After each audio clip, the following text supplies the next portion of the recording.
Good evening, dear student. How are you? So, my today's topic of cell cycle and cell division is the meiosis.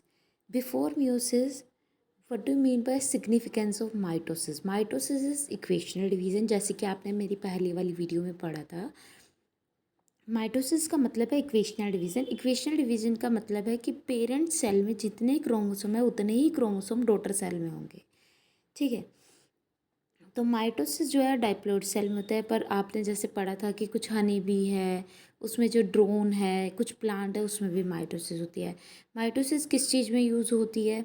जितने parent cell में number of chromosome है उतने ही mitosis से किस में daughter cell में number of chromosome होते हैं. तो क्रोमोसोम नंबर जो है वो इसमें क्या रहता है, वो सेम रहता है. ठीक है.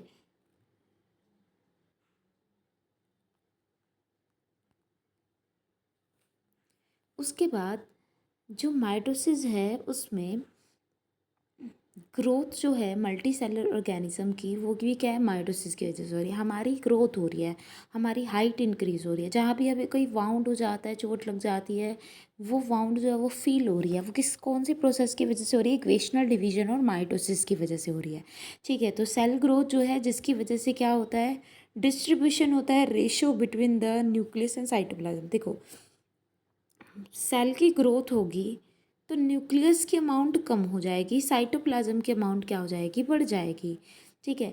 तो इसकी वजह से क्या होगा, वो रेशो डिस्टर्ब हो जाएगी. तो उस रेशो को कांस्टेंट रखने के लिए वहाँ पे माइटोसिस होना बहुत ज़्यादा ज़रूरी है. एपिडर्मिस के अपर लेयर की सेल, गट की लाइनिंग की सेल, ब्लड सेल जो है वो क्या हो रही है, रिप्लेस हो रही है. ठीक है. एपिडर्मिस की जो क्या होती है, सेल्स जो होती है एपिडर्मिस की, मतलब जो हमारी स्किन है उसकी जो सेल्स होती है. ठीक है. वो भी क्या है, हर 24 आवर्स के बाद रिप्लेस होती है. तो माइटोसिस प्रोसेस की वजह से गट की सेल होती है. गट मतलब जो एलिमेंट्री कैनाल है उसकी सेल्स होती है. ठीक है. ब्लड सेल्स होती है, वो कॉन्स्टेंटली रिप्लेस होती रहती है.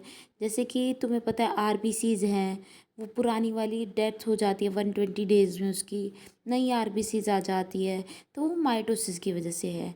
ठीक है. एलिमेंट्री कैनाल जो हमारी माउथ है, ईसोफेगस है, स्टमक है, उसकी जो लाइनिंग में जो सेल्स होती है एपिथेलियल सेल, वो भी क्या है, माइटोसिस से ही डिवाइड करते हैं. जैसे प्लांट में मेरिस्टेमेटिक सेल्स होती है जो कि प्लांट के टिप, शूट के टिप पे होती है. प्लांट के रूट की टिप पे मेरिस्टेमेटिक सेल्स होती है. ठीक है. जैसे मेरिस्टेमेटिक सेल है, सपोज ये प्लांट की शूट है, तो प्लांट की स्टेम के टिप पे और प्लांट की रूट की टिप पे जो मेरिस्टेमेटिक सेल्स होती है वो भी क्या होती है, माइटोसिस की वजह से ही रिप्लेस होती है. ठीक है. वो भी क्या है, डिवाइड कर रही है, वो नई सेल बना रही है माइटोसिस की वजह से. प्लांट की हाइट बढ़ रही है मेरिस्टेमेटिक सेल में माइटोसिस होने की वजह से. Apical meristem, intercalary meristem, lateral meristem, we will study later on in detail. But अभी मैं आपको बता रही हूँ मेरिस्टेम क्या होती है. वो सेल्स, मेरिस्टेमेटिक टिश्यू ऐसा टिश्यू होता है जिसकी सेल्स में डिवाइड करने की पावर है. डिवीजन करती रहेगी अगर उसकी सेल्स. ठीक है. माइटोसिस सेल डिवीजन करती रहेगी तो इसकी वजह से प्लांट की हाइट बढ़ जाएगी. ठीक है. स्टेम के टिप पे होती है, रूट के टिप पे होती है. ठीक है. उसके बाद जो अगला है दैट इज़ मियोसिस. मियोसिस दो तरह की होती है, एक होता है मियोसिस 1 और दूसरा होता है मियोसिस 2. ठीक है. मियोसिस क्या होती है, रिडक्शनल डिवीजन होती है. जब अगर पेरेंट से गैमीट बनना है, पेरेंट की ग्रोथ हो रही है, किसी ऑर्गेनिज्म की ग्रोथ हो रही है, हाइट बढ़ रही है, वेट बढ़ रहा है, उसका साइज़ बढ़ रहा है, तो वो माइटोसिस की वजह से बढ़ रहा है. पर मियोसिस में क्या होता है, रिडक्शनल डिवीजन होती है. मतलब कि रिडक्शनल डिवीजन में क्या होता है कि अगर वहाँ पे नंबर ऑफ क्रोमोसोम पेरेंट में 46 है, तो मियोसिस की वजह से जो number of chromosome daughter cell में वो कितने रह जाते हैं, 23 रह जाते हैं. ठीक है. तो मियोसिस में क्या प्रोड्यूस होते हैं, गैमीट का प्रोडक्शन जो होता है वो मियोसिस प्रोसेस से होता है. सेक्शुअल रिप्रोडक्शन में गैमीट की इन्वॉल्वमेंट होती है, 2 गैमीट बनते हैं. ठीक है. मतलब वहाँ पे दो तरह के गैमीट होते हैं, मेल गैमीट होते हैं, फीमेल गैमीट होते हैं. एक सेल से मियोसिस प्रोसेस से टोटल 4 गैमीट बनते हैं. 1 सेल से मियोसिस प्रोसेस से टोटल 4 गैमीट बनते हैं. ठीक है. तो वो क्या, एक डाइप्लॉइड सेल से क्या बनते हैं, हैप्लॉइड गैमीट बनते हैं by the process of meiosis. मतलब कि अगर एक डाइप्लॉइड सेल में 46 क्रोमोसोम है तो हैप्लॉइड में कितने रह जाएंगे? 23 रह जाएंगे। ठीक है, तो उसके बाद आगे क्या है? आगे क्या दे रखा है? वही चीज़ है, production of gamete offspring by the sexual reproduction. उसमें क्या होता है? दो गैमीट की फॉर्मेशन होती है, गैमीट का फ्यूजन होता है। ठीक है, गैमीट में हैप्लॉइड नंबर ऑफ क्रोमोसोम होता है। गैमीट जो है वो किससे बनता है? डाइप्लॉइड सेल से बनता है। इस टाइप की सेल डिवीजन जिससे क्रोमोसोम नंबर जो है वो हाफ रह जाता है डॉटर सेल में, से कहते हैं मियोसिस। मियोसिस की वजह से हैप्लॉइड फेज रहता है सेक्सुअली रिप्रोड्यूसिंग ऑर्गेनिज्म की लाइफ साइकिल में फर्टिलाइजेशन की वजह से। अब देखो, अगर यहाँ पे पेरेंट सेल से, ठीक है, मियोसिस प्रोसेस से वहाँ पे हैप्लॉइड गैमीट बन रहे हैं, तो वो हैप्लॉइड गैमीट जो है वो दूसरे, सपोज ये फीमेल गैमीट है, फीमेल को हम इस साइन से शो करते हैं, मेल गैमीट को हम इस साइन से शो करते हैं। तो अगर फीमेल गैमीट बन रहे, मेल गैमीट बन रहे, तो दोनों फ्यूज करेंगे और वो क्या बना देंगे? डाइप्लॉइड बना देंगे। तो ये बता रखा है, ये जो सेल डिवीजन है इसकी वजह से क्रोमोसोम नंबर जो रिड्यूस हुआ था वो क्रोमोसोम फ्यूज़ करके वापस से क्या बना देंगे?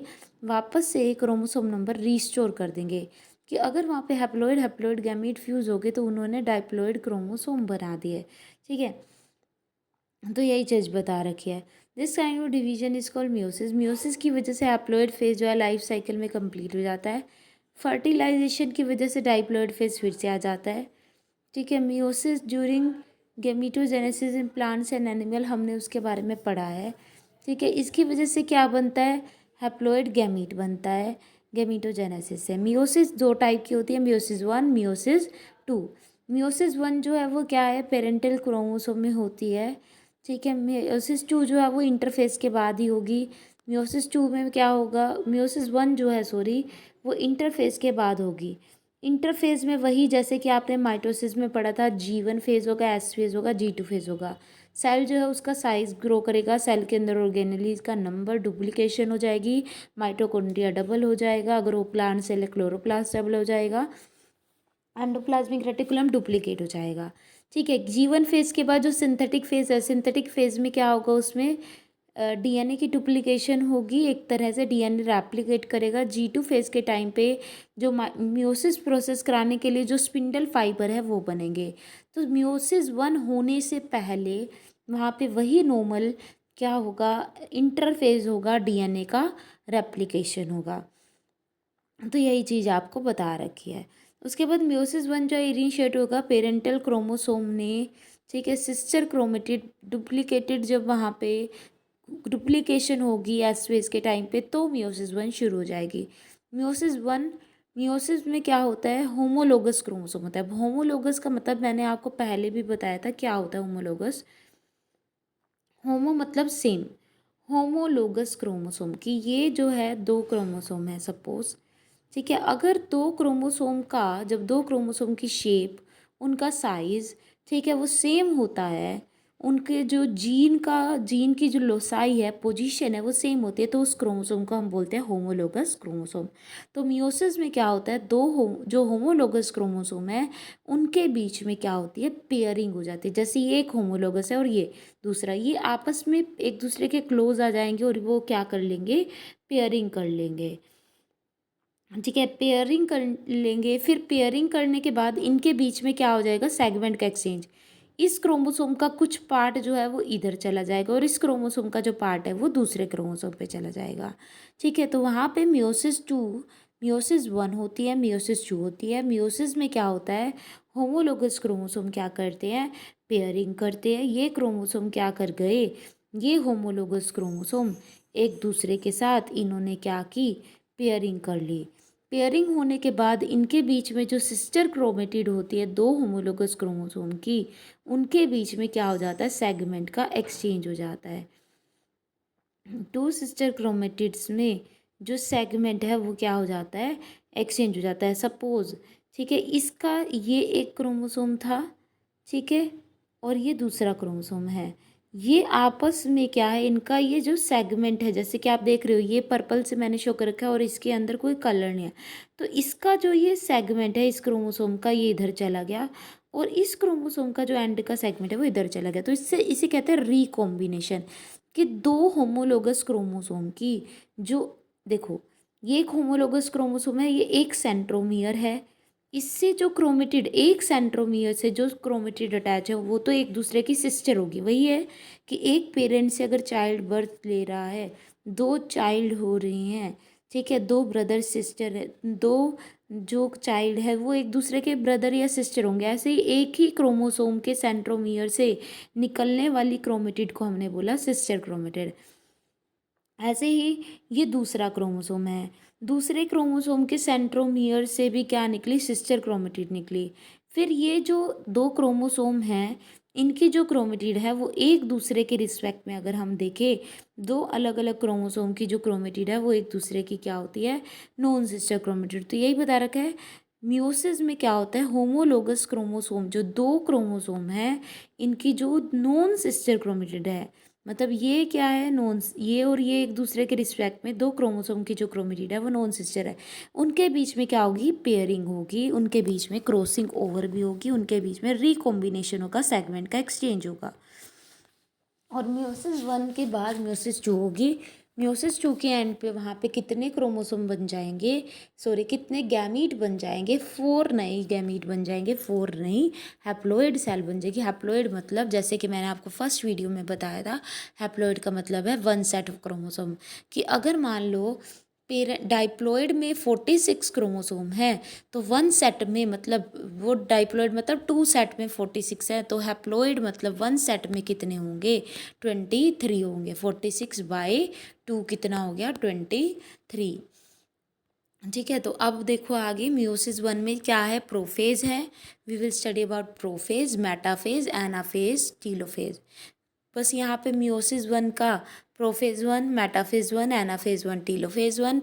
मियोसिस 2 में प्रोफेज 2, मेटाफेज 2, एनाफेज 2, टीलोफेज 2 ये आ जाएंगे। ठीक है, उसके बाद मियोसिस 1 का प्रोफेज 1। प्रोफेज 1 में क्या होता है, देखो प्रोफेज 1 में सबसे पहले, ठीक है, क्या होगा कि जो मियोसिस 1 है उसका जो प्रोफेज है वो बहुत ज़्यादा कॉम्प्लेक्स है। अगर हम माइटोसिस के कंपेयर में देखें तो माइटोसिस का प्रोफेज 1 ज़्यादा कॉम्प्लेक्स नहीं है, बट मियोसिस का जो प्रोफेज 1 है वो बहुत ज़्यादा कॉम्प्लिकेटेड होता है, मतलब वो लॉन्ग टाइम का होता है। और उसका जो स्ट्रक्चर है, उसमें जो ऑर्गेनाइजेशन है, उसमें जो इवेंट्स होते हैं वो भी कॉम्प्लेक्स होते हैं। मियोसिस 1 के प्रोफेज में 5 फेज होता है। लेप्टोटीन, ठीक है, कौन कौन से हैं, जैसे आपको एनसीईआरटी में विजिबल हो रहा, लेप्टोटीन, फिर उसके बाद है जाइगोटीन, फिर नेक्स्ट फेज है पेकाइटीन, फिर उसके बाद जो नेक्स्ट फेज है दैट इज डाइप्लोटीन। डाइप्लोटीन से नेक्स्ट फेज क्या है, diakinesis, and last one phase is diakinesis. तो 5 फेज हो गए मियोसिस 1 में, लेप्टोटीन, जाइगोटीन, पेकाइटीन, डाइप्लोटीन एंड डाइकाइनेसिस। ठीक है, तो लेप्टोटीन के टाइम पे क्या होता है, लेप्टोटीन प्रोफेज 1 में जो लेप्टोटीन फेज है उस टाइम पे क्या होता है, जो होमोलोगस क्रोमोसोम है, ठीक है, क्रोमोसोम जो है वो क्या है, जैसे कि आपने माइटोसिस के प्रोफेज में पढ़ा था कि पहले तो क्रोमोसोम क्या होते हैं, थ्रेड की फॉर्म में क्रोमेटिन होते हैं सेल के अंदर, न्यूक्लियर मेम्ब्रेन डिसअपियर होना शुरू हो जाती है। माइटोसिस की मैं आपसे डिस्कशन कर रही हूँ कि न्यूक्लियर मेम्ब्रेन एक तरह से डिसअपियर हो जाती है पूरे प्रोफेज के, अगर हम एंड पे देखें, और उसके स्टार्टिंग में न्यूक्लियर मेम्ब्रेन डिसअपियर होना शुरू हो जाती है। जो क्रोमेटिन जो थ्रेड की फॉर्म में है वो क्रोमेटिन किस में कन्वर्ट हो जाते हैं, रोड शेप के स्ट्रक्चर में चेंज हो जाते हैं। ठीक है, तो ये सब आपने देखा था। ठीक है, उसके बाद और क्या है, सेल की जितनी भी ऑर्गेनेलेज हैं जो कि G1 और G2 के टाइम पे बनती है वो डिसअपियर हो जाती है। ठीक है, अगर आपको ये चीज़ क्लियर नहीं हो रही है तो मेरी फर्स्ट वीडियो ज़रूर देखें इंटरफेस से रिलेटेड। ठीक है, सेकंड वीडियो, तो आपको सेकंड वीडियो से second part of this chapter आपको उससे क्लियर हो जाएगा कि क्या है इंटरफेस। ठीक है, तो क्या होता है, लेप्टोटीन 5 फेज होते हैं मियोसिस 1 के, लेप्टोटीन, जाइगोटीन, पेकाइटीन, डाइप्लोटीन, डाइकाइनेसिस। तो इसके लिए एक ट्रिक होती है, लता, लेप्टोटीन के लिए आप बोलेंगे लता, जाइगोटीन ज़रा, पेकाइटीन पानी, डाइप्लोटीन दे, डाइकाइनेसिस दे दो, दे दो। ठीक है, लता जरा पानी दे दो। तो लेप्टोटीन स्टेज के टाइम पे क्या होता है, जो क्रोमेटीन होते हैं जो कि थ्रेड की फॉर्म में होते हैं, they get convert into rod shape structure that is called chromosome. जो क्रोमेटीन है वो क्रोमोसोम में कन्वर्ट हो जाएंगे। कैसे कन्वर्ट होंगे वो आपने लास्ट में पढ़ा था। जैसे क्रोमेटीन है वो थ्रेड की फॉर्म में है, वो क्रोमेटीन क्या करेंगे, वाटर को लॉस करेंगे। ठीक है, वो क्रोमेटीन क्या हो जाएंगे, वाटर को लॉस कर देंगे, कंडेंस हो जाएंगे। ठीक है, और वो क्रोमोसोम में कन्वर्ट हो जाएंगे। ठीक है, उसके बाद लेप्टोटीन के बाद जो अगली स्टेज है दैट इज कॉल्ड जाइगोटीन। ठीक है, क्रोमेटीन जो है वो क्या हो गए थे, क्रोमोसोम में कन्वर्ट हो गए थे। पर अभी ठीक है, वो क्रोमेटीन जो है जैसे कि यहाँ पे आपको विजिबल होगा, ठीक है, कि क्रोमेटीन क्रोमोसोम में कन्वर्ट हो गए थे। ठीक है, अभी वो क्रोमोसोम आपको 1 minute, I am showing from another video.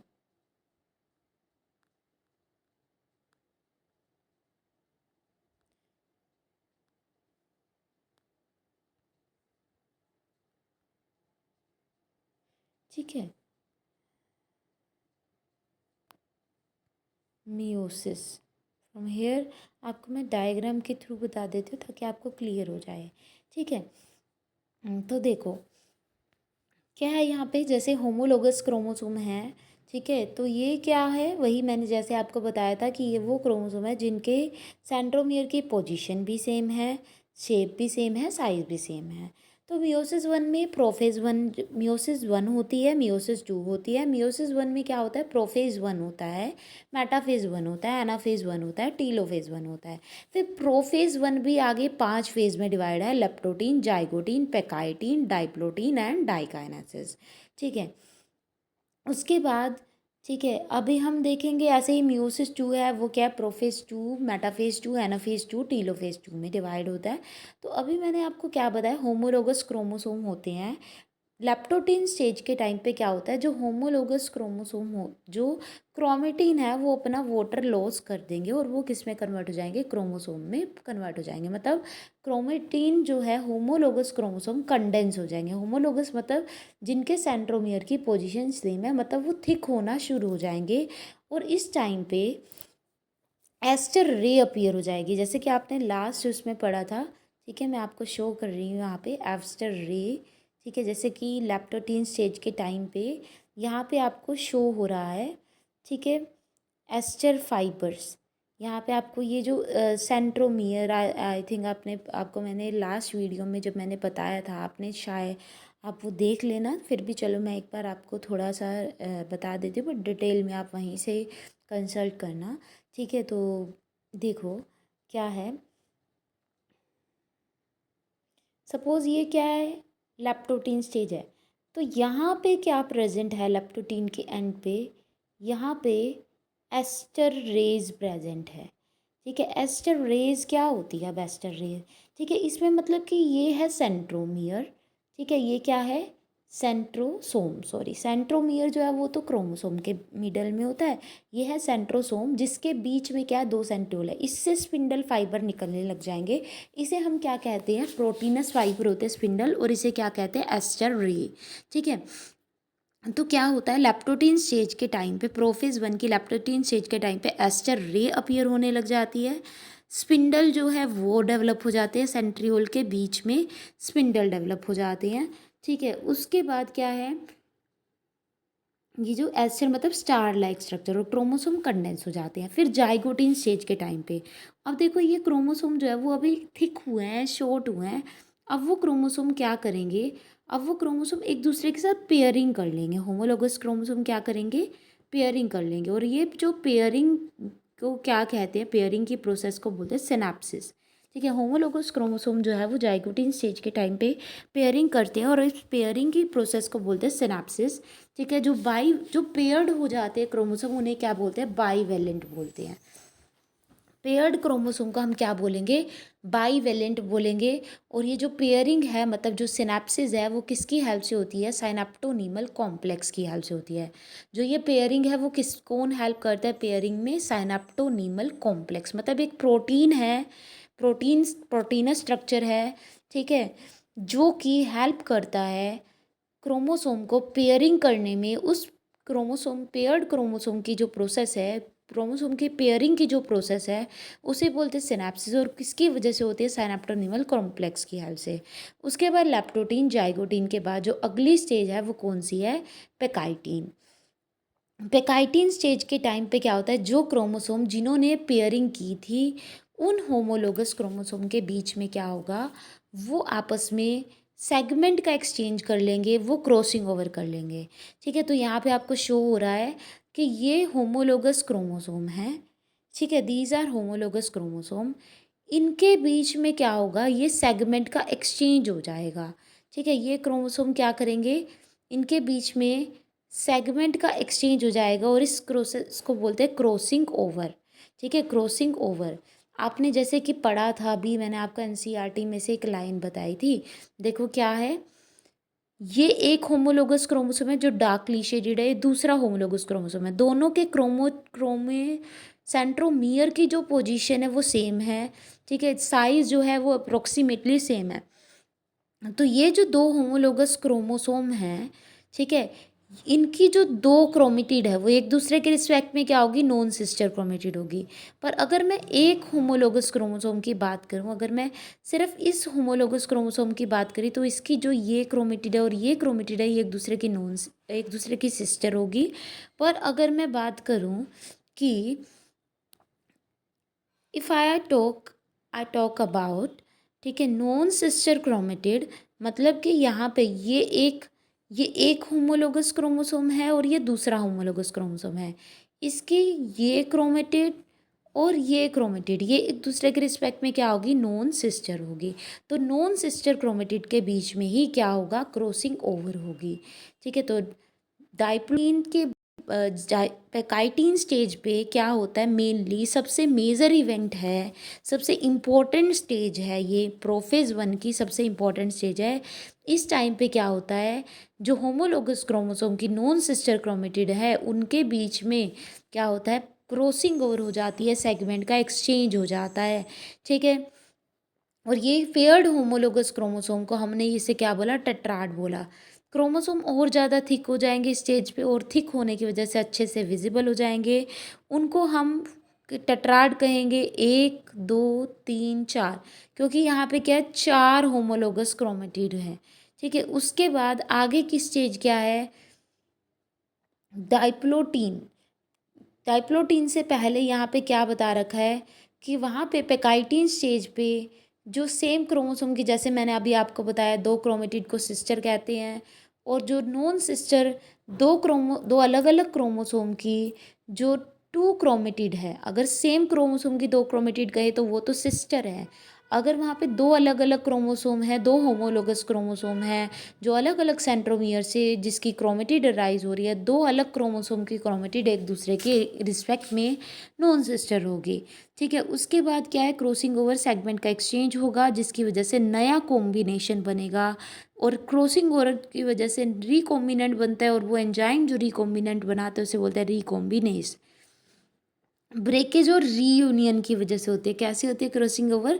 Breakage और रीयूनियन की वजह से, मतलब कि जो सेगमेंट है, ठीक है, वो क्या हो जाएगा? ब्रेक होगा। ठीक है, फिर एक क्रोमेटिड से दूसरे नॉन सिस्टर क्रोमेटिड पे वो सेगमेंट चला जाएगा, एक्सचेंज हो जाएगा, ब्रेक, और फिर वही रीयूनियन हो जाएगा। ठीक है, उसके बाद अगली स्टेज क्या है? डाइप्लोटीन। डाइप्लोटीन स्टेज पे क्या होता है? डाइप्लोटीन स्टेज पे क्या होगा? जो होमोलोगस क्रोमोसोम है वो एक दूसरे से सेपरेट होना शुरू हो जाएंगे। ठीक है, अभी होमोलोगस क्रोमोसोम के बीच में सेगमेंट का एक्सचेंज हुआ था और वो एक दूसरे के नियर बाय थे। अब डाइप्लोटीन स्टेज पे क्या होगा? जो होमोलोगस क्रोमोसोम है वो क्या हो जाएंगे? एक दूसरे से अलग अलग हो जाएंगे, जैसे कि यहाँ पे आपको शो कर रखा है। ये दो होमोलोगस क्रोमोसोम है, ठीक है, और ये दो होमोलोगस क्रोमोसोम है। 1 मिनट।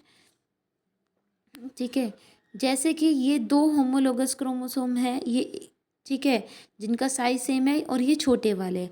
तो इनके बीच में सेगमेंट का एक्सचेंज होने के बाद ये एक दूसरे से अलग हो जाएंगे, पर कुछ रीज़न पे जहाँ पे उनके बीच में सेगमेंट का एक्सचेंज हुआ है वहाँ पे वो एक दूसरे से क्या रहेंगे? जुड़े रहेंगे, बाकी रीजन से वो अलग हो जाएंगे। तो यही बता रखा है, डाइप्लोटीन स्टेज पे होमोलोगस क्रोमोसोम सेपरेट हो जाएंगे, लेकिन क्रॉस ओवर वाली साइड पे वो सेपरेट नहीं होते हैं। ठीक है, उसके बाद डाइप्लोटीन के बाद जो लास्ट स्टेज है that is diakinesis. Diakinesis stage पे जहाँ पे वो क्रोमोसोम के बीच में सेगमेंट का एक्सचेंज भी हुआ था, जो क्रॉस ओवर है क्याज़ क्रॉस ओवर बनने की वजह से जो एक्स शेप, क्रॉसिंग ओवर होने की वजह से जो एक्स शेप का स्ट्रक्चर बना था उसे बोला क्याज़। डाइकाइनेसिस वाली स्टेज पे क्या होगा, जो क्रॉस ओवर है वो क्या हो जाएगा, एंड हो जाएगा। ठीक है, क्रोमोसोम और ज़्यादा कंडेंस हो जाएंगे। और जैसे कि आपने माइटोसिस के प्रोफेज में पढ़ा था कि वहाँ पे स्पिंडल फाइबर बन जाते हैं। ठीक है, माइटोटिक अपरेटस बन जाता है। और सेकंड क्या है, सेल की जितनी भी ऑर्गेनेलीज है वो डिसअपियर हो जाएगी, न्यूक्लियर मेम्ब्रेन डिसअपियर हो जाएगी। ठीक है, और उसके बाद न्यूक्लियोलस भी क्या हो जाएगा, डिसअपियर हो जाएगा। तो ये सब क्या है, प्रोफेज 1 है। प्रोफेज 1 में 5 फेज है, लैप्टोटीन, जाइगोटीन, पेकाइटीन, डाइप्लोटीन, डाइकाइनेसिस। लैप्टोटीन स्टेज पे आपने क्या पढ़ा, लैप्टोटीन स्टेज पे जो होमोलोगस क्रोमोसोम होते हैं, ठीक है, वो मतलब क्रोमोसोम जो होते हैं वो कंडेंस होने लग जाते हैं, क्रोमेटीन से क्रोमोसोम बन जाएंगे। ठीक है, फिर उसके बाद एस्टर भी बनते हैं। और सेकंड लैप्टोटीन के बाद कौन सी स्टेज आती है, जाइगोटीन स्टेज आती है। जाइगोटीन स्टेज पे जो होमोलोगस क्रोमोसोम जिनका साइज सेम है उनके बीच में पेयरिंग होती है, इसीलिए वर्ड यूज़ किया जाइगोटीन। जाइगोट मीन्स पेयरिंग से, पेयरिंग ऑफ गैमीट, जो पेयरिंग ऑफ गैमीट से जो स्ट्रक्चर बनता है। जाइगोटीन स्टेज में जब होमोलोगस क्रोमोसोम के पेयरिंग से ये स्टेज बनी। ठीक है, उसके बाद पेकाइटीन स्टेज में क्या होगा, जो होमोलोगस क्रोमोसोम्स होते हैं, ठीक है, उनके वो क्या करेंगे, एक दूसरे के साथ क्रॉसिंग ओवर करेंगे, मतलब सेगमेंट का एक्सचेंज हो जाएगा। डाइप्लोटीन स्टेज पे क्या होगा, ये जो होमोलोगस क्रोमोसोम होंगे, ठीक है, होमोलोगस क्रोमोसोम है, वो एक दूसरे के पास पास रहेंगे except at the region of, वो एक दूसरे से दूर चले जाएंगे पर क्रॉस ओवर वाले रीजन पे एक दूसरे के नियर रहेंगे। और डाइकाइनेसिस स्टेज पे क्या है, ये जो होमोलोगस क्रोमोसोम है वो, इनमें जो क्रॉसिंग ओवर है, जो इनके बीच में जो सेगमेंट एक्सचेंज तो हो गया था, पर ये एक दूसरे से अब क्या चले जाएंगे, दूर चले जाएंगे। मतलब क्याज मैटर जो इनके बीच में एक्स शेप का स्ट्रक्चर बना था, क्रॉसिंग ओवर हुई थी। ठीक है, ये जो क्रॉसिंग ओवर होने की वजह से जो एक्स शेप का स्ट्रक्चर बना था वो एंड हो जाएगा। उसके बाद अगली स्टेज क्या होती है, मेटाफेज 1 होती है। ठीक है, प्रोफेज 1 हो गई, अब मेटाफेज 1। मेटाफेज 1 में क्या होगा, अब जो ये होमोलोगस क्रोमोसोम है, ठीक है, ये होमोलोगस क्रोमोसोम है, ये एक दूसरे से दूर चले जाएंगे। जैसे कि, ठीक है, अभी मेटाफेज पे हम क्रोमोसोम को बहुत अच्छे से देख सकते हैं क्योंकि उस टाइम पे वो हाईली कंडेंस हो गए। ठीक है, अभी वो क्या होंगे, एक तरह से अभी वो इक्वेटर पे होंगे। जैसे कि आपको मैंने बताया था, ये सपोज़ ये एक सेल है तो ये इसका पोल है और बीच वाला ये जो रीजन है इसका इक्वेटर है। तो अभी क्रोमोसोम ने अपने आप को इक्वेटर पे अरेंज कर लिया। ठीक है, वो क्या बना देंगे, इक्वेटर पे प्लेट बना देंगे, इक्वेटोरियल प्लेट बना देंगे। बाईवेलेंट जो होमोलोगस क्रोमोसोम्स है वो इक्वेटर पे प्रेजेंट होते हैं और वहाँ पे साथ में जो एस्टर है, स्पिंडल है, वो क्या हो जाएगा, इनके साथ जो बाईवेलेंट क्रोमोसोम है उसके साथ एस्टर क्या होगा, अटैच हो जाएगा। ठीक है, इन क्रोमोसोम के साथ ये जो एस्टर्स हैं, जो ये स्पिंडल है, वो क्या हो गए, अटैच हो गए। ठीक है, उसके बाद अगली जो स्टेज है आगे क्या है, एनाफेज। एनाफेज 1 में क्या होता है, एनाफेज 1 में जो होमोलोगस क्रोमोसोम्स हैं जिनके बीच में पेकाइटिन, प्रोफेज 1 की पेकाइटिन स्टेज के बाद बीच टाइम पे क्रॉसिंग ओवर हो चुकी थी, वो दो होमोलोगस क्रोमोसोम एक दूसरे से दूर जाएंगे। एक क्रोमोसोम एक पोल की तरफ और एक होमोलोगस क्रोमोसोम दूसरे पोल की तरफ, जिनका साइज सेम था। ठीक है, ऐसे ही अगर हमने दो क्रोमोसोम हैं एक सेल में, तो एक होमोलोगस एक की तरफ, दूसरा दूसरे क्रोम, तो मतलब एक पोल की तरफ दो क्रोमोसोम चले गए। ठीक है, हर एक पोल की तरफ। तो क्या बता रखा है, एनाफेज 1 के टाइम पे, ठीक है, जो होम one of the homologous chromosome one pole की तरफ चला जाएगा और दूसरा होमोलोगस क्रोमोसोम स्पिंडल के दूसरे पोल की तरफ चला जाएगा। टीलोफेज के टाइम पे क्या होगा, क्रोमोसोम जो ईच पोल पे है वो क्या हो जाएगा, अनकोयल करेगा। अब जो स्पिंडल के हर पोल पे जो क्रोमोसोम होता है वो क्या करेगा, अब रोड शेप स्ट्रक्चर से वो कौन सी स्ट्रक्चर में कन्वर्ट होगा, थ्रेड लाइक स्ट्रक्चर में कन्वर्ट हो जाएगा। जैसे कि प्रोफेज के ऑपोजिट होता है टीलोफेज, आपको पता ही है। तो प्रोफेज 1 के टाइम पे क्या हुआ था, लास्ट में क्रोमेटीन क्रोमोसोम में कन्वर्ट हुआ था, अब फिर से क्रोमोसोम किस में कन्वर्ट हो जाएगा, क्रोमेटीन में कन्वर्ट हो जाएगा। क्रोमोसोम जो है अब उसके बाद क्या है, जो न्यूक्लियस मेम्ब्रेन है वो फिर से अपीयर हो जाएगी, न्यूक्लियोलस जो है वो क्या हो जाएगा, फिर से अपीयर हो जाएगा। पर जो प्रोफेज के टाइम पे जो स्पिंडल बने थे, जिनकी वजह से क्रोमोसोम जो अपोजिट पोल की तरफ गए थे, वो स्पिंडल डिसअपीयर हो जाएंगे। और आगे जाके क्या होगा, इन दो, ठीक है, न्यूक्लियर मेम्ब्रेन अपीयर होने के बाद साइटोकाइनेसिस होगी, सेल डिवीजन हो जाएगी। कैसे, ठीक है, अब यहाँ पे इनके ये तो अब डिसअपीयर हो जाएगी। अगर मैं टीलोफेज का स्ट्रक्चर बनाऊँ तो क्रोमोसोम वापस से क्या हो जाएंगे, वो रोड शेप स्ट्रक्चर में कन्वर्ट हो जाएंगे, क्रोमेटीन बना देंगे। उनके बाहर क्या होगी, न्यूक्लियर मेम्ब्रेन अपीयर हो जाएगी। फिर उसके बाद क्या होगा, साइटोप्लाज्म की डिवीजन हो जाएगी और एक सेल क्या होगी, दो सेल में डिवाइड हो जाएगी। ठीक है, उसके बाद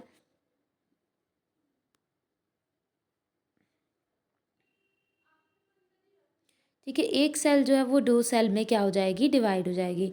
साइटोकाइनेसिस के टाइम पे क्या होती है, साइटोकाइनेसिस के टाइम पे सेल का डिवीजन हो जाता है, सेल के साइटोप्लाज्म का डिवीजन होता है। एनिमल सेल में साइटोप्लाज्म का डिवीजन कैसे होता है, सेल फरो से। ठीक है, जो सेल है, ठीक है, उसकी जो मेम्ब्रेन है वो क्या हो जाएगी, इनवर्ड की तरफ फोल्ड हो जाएगी। और सेल मेम्ब्रेन जो है वो क्या हो जाएगी, जो मतलब मेम्ब्रेन जो है वो फरो बना लेगी, फरो डीप हो जाएगी और फाइनली एक सेल जो है वो दो सेल में डिवाइड हो जाएगी। और प्लांट सेल में जैसे कि आपने माइटोसिस में पढ़ा था, एंडोप्लाज्मिक रेटिकुलम, सपोज ये एक सेल है, ठीक है, यहाँ पे क्या है, न्यूक्लियस है। ठीक है, तो इसके सेंटर से पेरिफेरी की तरफ क्या होगा, प्लेट डेवलप होगी, जो कि एंडोप्लाज्मिक रेटिकुलम बनाता है, गोल्जी बॉडी बनाता है, इसे बोलते हैं सेल प्लेट, जिसकी वजह से एक सेल दो सेल में डिवाइड होगी। यही सेल प्लेट आगे चल के प्लांट का मिडल लैमेला बनाते हैं। ठीक है, न्यूक्लियस जो है उसमें सिर्फ एक होमोलोगस क्रोमोसोम है। ठीक है, one chromosome of homologous pair, ये होमोलोगस पेयर था, एक क्रोमोसोम इधर चला गया एक इधर, ऐसे इधर भी एक क्रोमोसोम इधर चला गया एक इधर। तो यहाँ पे अब क्रोमोसोम अगर हम स्टार्टिंग से देखें तो यहाँ पे क्रोमोसोम कितने थे एक सेल के अंदर, ठीक है, कितने होमोलोगस क्रोमोसोम थे, वहाँ पे दो थे और लास्ट में कितना रह गया, एक एक होमोलोगस क्रोमोसोम रह गया। तो इसका मतलब है वहाँ पे रिडक्शन डिवीज़न हुई। ठीक है, इंटरकाइनेसिस का क्या मतलब है, दो मेटा दो मियोसिस वन के बीच की जो स्टेज होती है उसे बोलते हैं इंटरकाइनेसिस। मियोसिस वन और मियोसिस टू की बीच की जो स्टेज होती है उसे बोलते हैं इंटरकाइनेसिस।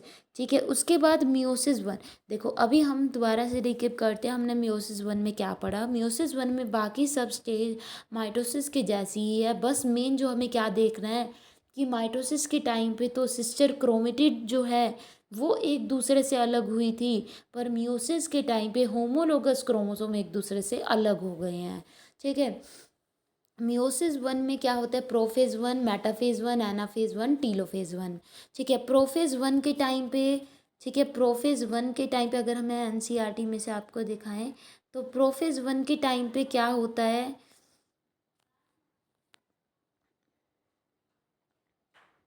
प्रोफेज वन के टाइम पे जो प्रोफेज वन में पांच फेज होते हैं, लैप्टोटीन, जाइगोटीन, पेकाइटीन, डाइप्रोटीन, डाइकाइनेसिस। प्रोफेज वन के टाइम पे क्या होता है, लैप्टोटीन के टाइम पे क्रोमोसोम कंडेंस हो जाते हैं। ठीक है, फिर जाइगोटीन के टाइम पे क्रोमोसोम पेयर करते हैं, होमोलोगस क्रोमोसोम जो सेम साइज़ के हैं। फिर पेकाइटीन स्टेज के टाइम पे क्या होते हैं, ये जो होमोलोगस क्रोमोसोम है इनके बीच में सेगमेंट का एक्सचेंज हो जाता है। फिर डाइप्लोटीन स्टेज के टाइम पे सेगमेंट का एक्सचेंज जो होता है, ठीक है, जहाँ पे इनके बीच में एक्सचेंज होता है वहीं पे वो एक दूसरे से जुड़े रहते हैं, होमोलोगस क्रोमोसोम बाकी रीजन से अलग हो जाते हैं। फिर डाइकाइनेसिस के टाइम पे क्या होता है, वो होमोलोगस क्रोमोसोम एक दूसरे से पूरी तरह से अलग हो जाएंगे सेगमेंट को एक्सचेंज करने के बाद, नए कॉम्बिनेशन बनने के बाद। उसके बाद फिर हमने पढ़ा, ठीक है, प्रोफेज के बाद metaphase, anaphase one, telophase one. Metaphase one के टाइम पे जैसे कि माइटोसिस के मेटाफेज के टाइम पे होता कि जो होमोलोगस क्रोमोसोम है वो सेगमेंट के एक्सचेंज करने के बाद यहाँ पे क्या है, इक्वेटर पे वो अरेंज हो जाएंगे, मतलब सेल के बीच में इक्वेटर पे अरेंज हो जाएंगे और वो किससे अटैच हो जाएंगे, एस्टर से अटैच हो जाएंगे। ठीक है, जैसे कि ये आपको दिखा रखे एस्टर विद स्पिंडल। ठीक है, ये किससे अटैच हो जाएंगे, एस्टर से अटैच हो जाएंगे। जैसे कि आपको यहाँ पे विजिबल हो रहा है, ये क्या है, एस्टर। ठीक है, ये क्या है, एस्टर, जैसे यहाँ पे आपको शो हो रहा है। ठीक है, उसके बाद एनाफेज 1 के टाइम पे क्या होगा, ये दो होमोलोगस क्रोमोसोम है, ये एक मतलब ये दो है, मतलब पेयर में है होमोलोगस क्रोमोसोम। तो पेयर में से एक जो है वो एक पोल की तरफ चला गया और दूसरा जो है वो कहाँ पे चला गया, दूसरे पोल की तरफ। ऐसे रेड वाला एक होमोलोगस जो है एक पोल की तरफ, दूसरा दूसरे पोल की तरफ। ठीक है, फिर उसके बाद क्या होगा, जाना शुरू हो जाएगा। फिर उसके बाद क्या होगा, वहाँ पे ये जो होमोलोगस क्रोमोसोम है, ठीक है, ये वी शेप इनका, वही जैसे हमने माइटोसिस में पढ़ा था कि इनका जो सेंट्रोमियर है वो क्या होगा, आगे की तरफ होगा। और इसका, ठीक है, जो सेंट्रोमियर है वो आगे की तरफ होगा। और इसकी जो क्रोमेटिड है, क्रोमेटीन्स हैं, ठीक है, वो क्या होगी, पीछे की तरफ होगी। वो लैगिंग एड बनाएंगे और ये लीडिंग एज बनाएगा। और उसके बाद फिर क्रोमोसोम जो अपनी आइडेंटिटी लूज़ करके क्रोमेटीन में कन्वर्ट हो जाएगा। फिर उनके उनके बाहर क्या होगा, फिर से सेल डिवीजन होगी। और वहाँ पे एक जो होमोलोगस पेयर में से एक जो होमोलोगस क्रोमोसोम वो एक सेल में चला गया और दूसरा ब्लू वाला जैसे दिखा रखा है दूसरी सेल में। ऐसे ही एक रेड वाला एक सेल में और एक ब्लू वाला, एक रेड वाला दूसरी सेल में। ठीक है, तो मियोसिस 1 के बाद जो नेक्स्ट फेज है दैट इज़ मियोसिस 2। ठीक है, तो मियोसिस 2 में क्या होता है, मियोसिस 2 के टाइम पे, ठीक है, जैसे आपको यहाँ पे शो हो रहा है, मियोसिस 2 जो है वो बिल्कुल माइटोसिस के जैसी अब क्या है, मियोसिस 1 और 2 के बीच में एक फेज़ आता है जिसे बोलते हैं इंटरकाइनेसिस। ठीक है, लेकिन उस टाइम पे कोई डीएनए की रेप्लिकेशन नहीं होगी, जैसे कि इंटरफेज में एस फेज के टाइम पे डीएनए की रेप्लिकेशन हुई। अब मियोसिस 1 और 2 के बीच में कोई डीएनए की रेप्लिकेशन नहीं होगी। जो ये सेल बन चुकी है, यही सेल आगे चल के क्या करेगी, जो मियोसिस 1 के टाइम पे बनी, जो आगे चल के फिर से डिवीजन करेगी। अब क्या है, जैसे कि आपने पढ़ा था कि टीलोफेज के टाइम पे जो क्रोमोसोम है वो फिर से क्रोमेटिन में कन्वर्ट हो जाएंगे। पर अब जो प्रोफेज 2 स्टार्ट हो गया है, अब फिर से क्रोमेटिन जो है, जो कि थ्रेड के फॉर्म में थे, वो अब किस में कन्वर्ट हो जाएंगे, now they will convert to, now these thread have will convert into rod shape structure. अब ये थ्रेड किस में कन्वर्ट हो जाएंगे, फिर से रोड लाइक स्ट्रक्चर में कन्वर्ट हो जाएंगे। ठीक है, तो मियोसिस 1 के प्रोफेज 2 में जो थ्रेड लाइक स्ट्रक्चर है वो फिर से किस में कन्वर्ट हो जाएंगे, रोड शेप स्ट्रक्चर में कन्वर्ट हो जाएंगे, जिसे कहते हैं, उस रोड शेप स्ट्रक्चर को कहते हैं क्रोमोसोम। ठीक है, मियोसिस 2 इज़ इमीडिएटली जो किसके बाद स्टार्ट होगी, साइटोकाइनेसिस के बाद। Immediately it will start after cytokinesis. ठीक है, और इस टाइम पे क्रोमोसोम जो है वो क्या हो जाएंगे, फिर से कंडेंस हो जाएंगे जैसे कि माइटोसिस की तरह होती हैं। और फिर से अगर एक सेल के अंदर क्रोमोसोम है, सपोज ये सेल है, इसके अंदर क्या है, क्रोमोसोम है। ठीक है, तो ये क्रोमोसोम जो है ये कहाँ पे होता है, सेल के न्यूक्लियस के अंदर है। न्यूक्लियर मेम्ब्रेन फिर से डिसअपियर होना शुरू हो जाएगी। प्रोफेज 1 के एंड पे न्यूक्लियर मेम्ब्रेन क्या हो जाएगी, पूरी तरह से क्या हो जाएगी, डिसअपियर हो जाएगी। न्यूक्लियर मेम्ब्रेन जो है वो क्या हो जाएगी, ये जो न्यूक्लियर मेम्ब्रेन पहले थी, ये न्यूक्लियर मेम्ब्रेन प्रोफेज 1 के एंड पे क्या हो जाएगा, ये जो न्यूक्लियर मेम्ब्रेन है ये डिसअपियर, प्रोफेज 1 के स्टार्ट में तो डिसअपियर होना शुरू हो गई और इसके एंड पे डिसअपियर हो जाएगी।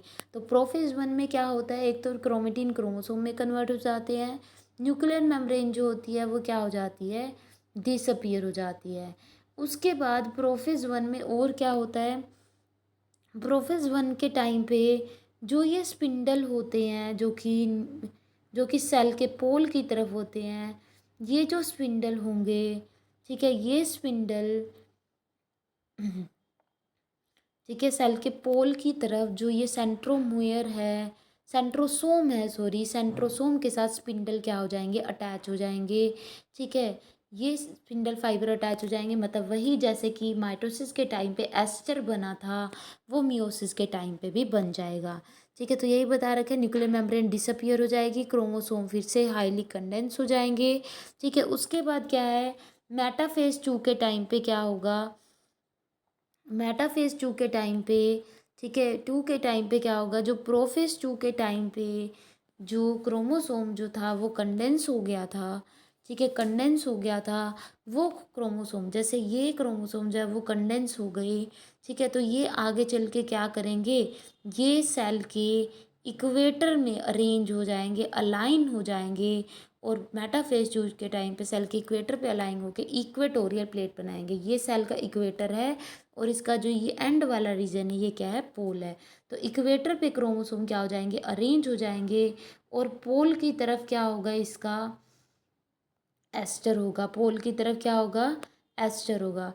तो इस टाइम पे जो एस्टर के साथ जो प्रोटीनस फाइबर है, स्पिंडल फाइबर है, वो क्या हो जाएंगे, इस होमोलोगस क्रोमोसोम की जो ये जो क्रोमोसोम, दो क्रोमोसोम है जो कि मेटाफेज में के इक्वेटर पे अरेंज हो गई हैं, उनके सेंट्रोमियर के साथ, मतलब कि क्रोमोसोम के सेंट्रो जो कि इक्वेटर पे उनके सेंट्रोमियर के साथ जो स्पिंडल फाइबर जो निकल रहे हैं एस्टर से, वो क्या हो जाएंगे, अटैच हो जाएंगे। ठीक है, एक कुछ स्पिंडल फाइबर एक पोल की तरफ क्रोमोसोम के सेंट्रोमियर को खींचेंगे, कुछ स्पिंडल फाइबर दूसरे पोल से खींचेंगे, तो इसकी वजह से सेंट्रोमियर वही फिर से टूट जाएगा, ब्रेक हो जाएगा।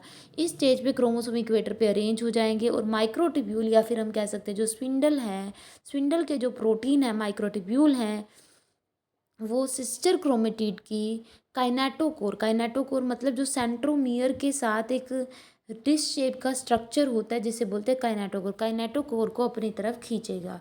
ठीक है, कैसे, देखो,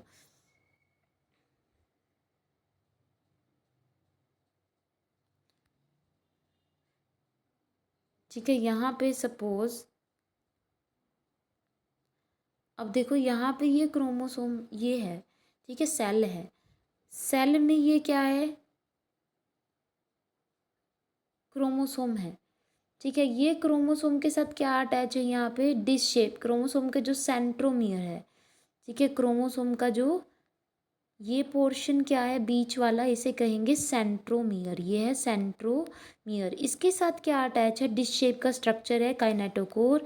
ठीक है, वो काइनेटोकोर जो है वो क्या करेगा, वो स्पिंडल फाइबर के साथ क्या हो जाएगा, अटैच हो जाएगा, जो कि, ठीक है, माइक्रोट्यूब्यूल प्रोटीन के बने होते हैं, उससे एक तरफ से अटैच हो जाएगा और दूसरी तरफ से अटैच हो जाएगा। तो ये क्या होगा, जो ये क्रोमोसोम है बीच में से टूट जाएगा। तो मेटाफेज के टाइम पे क्या होगा, स्पिंडल जो है वो अटैच हो जाते हैं काइनेटोकोर के साथ। ठीक है, माइक्रोट्यूब्यूल जो अपोजिट पोल ऑफ स्पिंडल से वो काइनेटोकोर से अटैच हो जाते हैं। ठीक है, उसके बाद जो है एनाफेज 2 के टाइम पे क्या होते हैं, जो ये क्रोमोसोम होते हैं वो क्या है, ओपोजिट पोल की तरफ जाने लग जाएंगे। ठीक है, क्या, कौन से क्रोमोसोम जो है वो क्या है, अब ये जो क्रोमोसोम था, ठीक है, ये जो है ये क्या है, जैसे अभी चलो मैं आपको रेड से ही शो कर देती हूँ। ठीक है, सपोज मैं ये रेड वाले क्रोमोसोम की एक सेल की डिवीजन की बात कर रही हूँ, मियोसिस 2 की बात कर रही हूँ, ऐसे ही दूसरी सेल में भी मियोसिस 2 होगा। ठीक है, तो ये एक जो ये क्रोमोसोम है, ठीक है, जिस पे मैं कलर कर रही हूँ, ये क्या है, क्रोमेटिड, सिस्टर क्रोमेटिड है। ठीक है, अब मान लो एक तरफ से इस क्रोमोसोम को एक एक तरफ से एक फाइबर इसको खींच रहे हैं, दूसरी तरफ से इस क्रोमोसोम को दूसरे स्पिंडल फाइबर खींच रहे हैं। तो ये क्रोमोसोम बीच में से क्या है, इसका जो ये सेंट्रोमियर वाला रीजन है ये बीच में से टूट गया, ब्रेक हो गया, और इसका जो एक सिस्टर क्रोमेटिड है, मतलब जो डॉटर क्रोमोसोम है, या फिर हम कह सकते हैं जो एक इस क्रोमोसोम की जो सिस्टर क्रोमेटिड एक एक पोल की तरफ चलेगी और दूसरी दूसरे पोल की तरफ चली गई। ठीक है, तो यही चीज़ बता रखी है एनाफेज के 2 के टाइम पे क्या होता है, जो सेंट्रोमियर है वो क्या हो जाएगा, स्प्लिट हो जाएगा। स्प्लिट होने की वजह से वहाँ पे जो सिस्टर क्रोमेटिड हैं, जो कि एक सेंट्रोमियर से ये जो दो सिस्टर क्रोमेटिड अटैच थी, ये एक है, ये दूसरी सिस्टर क्रोमेटिड है, ये क्या करेगी, एक एक पोल की तरफ जाएगी और दूसरी दूसरे पोल की तरफ जाएगी। ठीक है, उसके बाद जो आगे का है दैट इज, ठीक है, नेक्स्ट क्या, एनाफेज के बाद क्या है, टीलोफेज।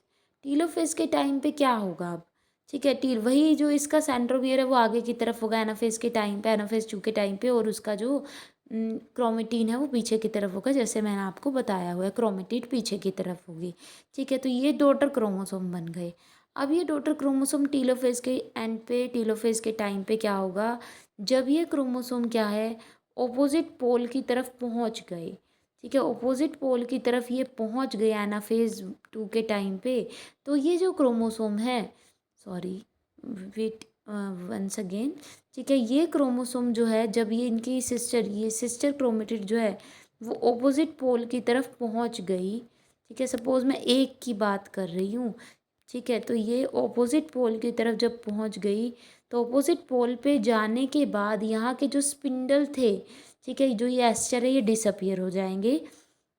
और उसके बाद ठीक है, ये जो क्रोमोसोम है ये अपनी आइडेंटिटी लूज़ कर देगा, और ये जो क्रोमोसोम है ये फिर से किस में कन्वर्ट हो जाएंगे, क्रोमेटीन में कन्वर्ट हो जाएंगे।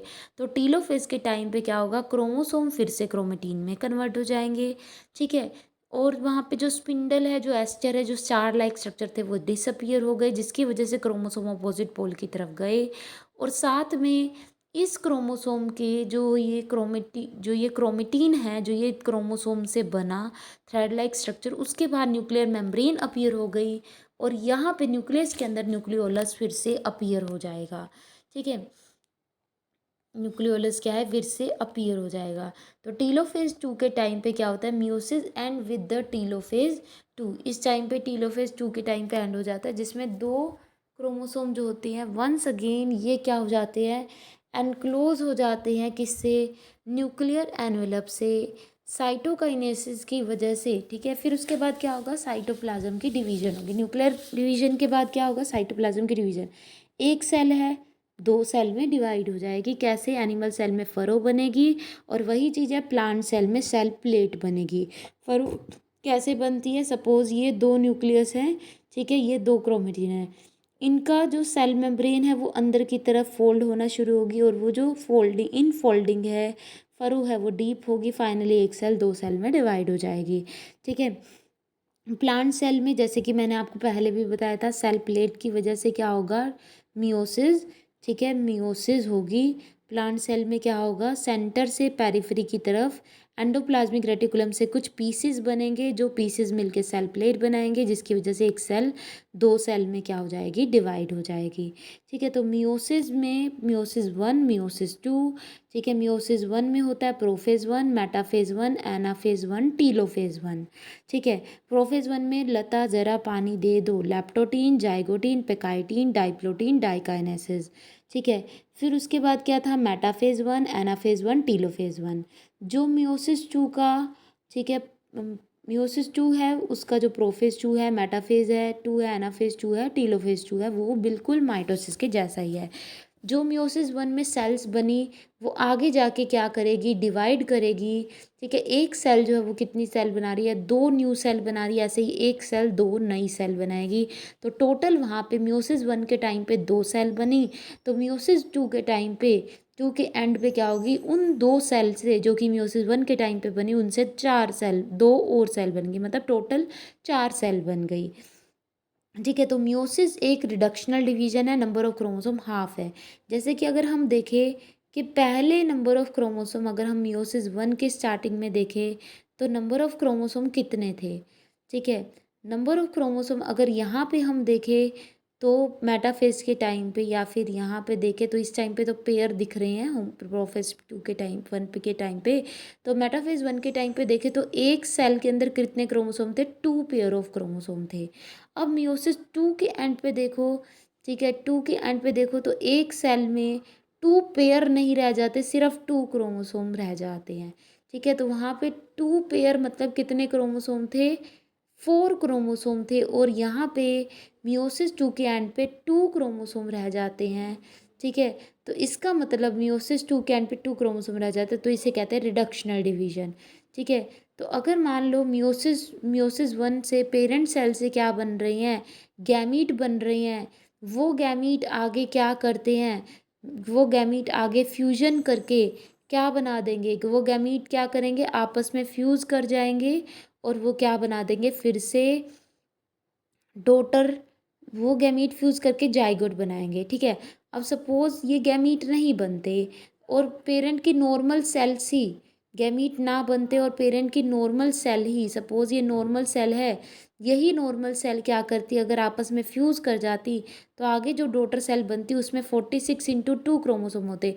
तो मियोसिस की वजह से पेरेंट में जो क्रोमोसोम नंबर है वो क्या रहता है, एक स्पीसीज़ का क्रोमोसोम नंबर मियोसिस की वजह से, रिडक्शन डिवीजन होने की वजह से गैमीट बने, गैमीट की फ्यूजन के बाद फिर से क्रोमोसोम नंबर जो पेरेंट में है वही डॉटर सेल में क्या हो गया, रीस्टोर हो गया। ठीक है, और क्रॉसिंग ओवर की वजह से वहाँ पे सेगमेंट का एक्सचेंज हुआ जिसकी वजह से नई वेराइटी हुई, जेनेटिक वेरिएशन आई, वहाँ पे नए करेक्टर डेवलप हुए, कुछ नया चेंजेस आए। ठीक है, तो जो ऑर्गेनिज्म सेक्सुअली रिप्रोड्यूस करे जिसमें दो पेरेंट की इन्वॉल्वमेंट है तो वहाँ पे मियोसिस को होना जरूरी है। मियोसिस नहीं होगी तो क्रोमोसोम का नंबर कांस्टेंट नहीं रहेगा, क्रोमोसोम का नंबर जो है वो क्या हो जाएगा, डबल हो सकता है डॉटर क्रोमोसोम में। ठीक है, तो यही हमारा चैप्टर था। और अगर वहाँ पे वेरिएशन होगी तभी क्या होगी, वहाँ पे एवोल्यूशन होगी। मंकी से ह्यूमन बना वो वेरिएशन की वजह से बना। एक मंकी था उसके, ठीक है, उसने आगे जो सेक्सुअल रिप्रोडक्शन से प्रोजनी प्रोड्यूस की उसके अंदर वेरिएशन आई, फिर उस प्रोजनी ने आगे जो नई प्रोजनी प्रोड्यूस की, ठीक है, उससे जो नई जनरेशन हुई उसके अंदर वेरिएशन आई मियोसिस की वजह से। तो ये वेरिएशन हर जनरेशन के बाद इकट्ठी होती रही और फाइनली इतनी ज़्यादा वेरिएशन हो गई लास्ट स्पीसीज में कि उसने ह्यूमन बन गया एक। ठीक है, तो मियोसिस जो है उसकी वजह से एवोल्यूशन होता है। ठीक है, thanks for watching my channel and please like subscribe my channel and share my channel. ठीक है, तो next part we will discuss this was all about this chapter and next chapter next video I will upload soon. Thanks, bye bye.